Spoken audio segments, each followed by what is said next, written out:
Palestinian gunmen kept up attacks against Israeli forces on Sunday in the Gaza Strip's two main cities, weeks after they were overrun by troops and tanks. It's a sign Palestinian Islamist group Hamas still maintains some control ahead of any potential truce. Persistent fighting could be seen in Gaza City in the north and Younis to the south. The war, triggered by Hamas's deadly cross-border rampage in Israel, is almost in its fourth month. In Gaza's Rafah on Sunday, Palestinians swept up rubble that used to form their homes.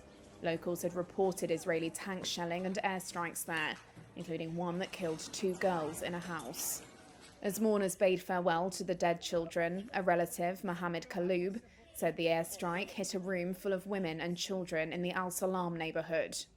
The room collapsed completely over their heads, he said. The scenes were horrible. At Israel's weekly cabinet meeting, Prime Minister Benjamin Netanyahu said 17 of Hamas's 24 combat battalions had been dismantled. The rest, he said, were mostly in the southern Gaza Strip, including Rafah, which sits on the enclave's Egyptian border. Hamas does not publish its losses. The prospect of a push into Rafah has piled pressure on the hundreds of thousands of Palestinian civilians sheltering there, having fled their homes elsewhere. It also worries Cairo, which has said it will not admit any influx of Palestinian refugees in what it says is a bid to prevent any permanent dispossession. An Israeli official told Reuters that the military would coordinate with Egypt and seek ways of evacuating most of the displaced people northward ahead of any Rafah ground sweep.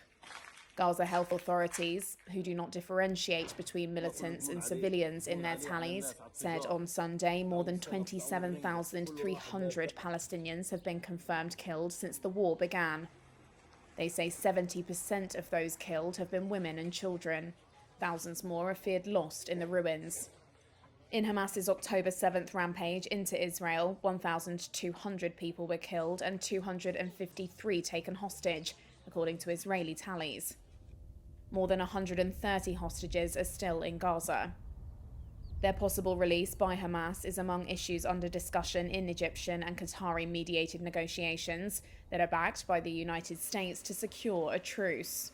Hamas has demanded an end to the war. Israel rules that out, but is open to a temporary truce.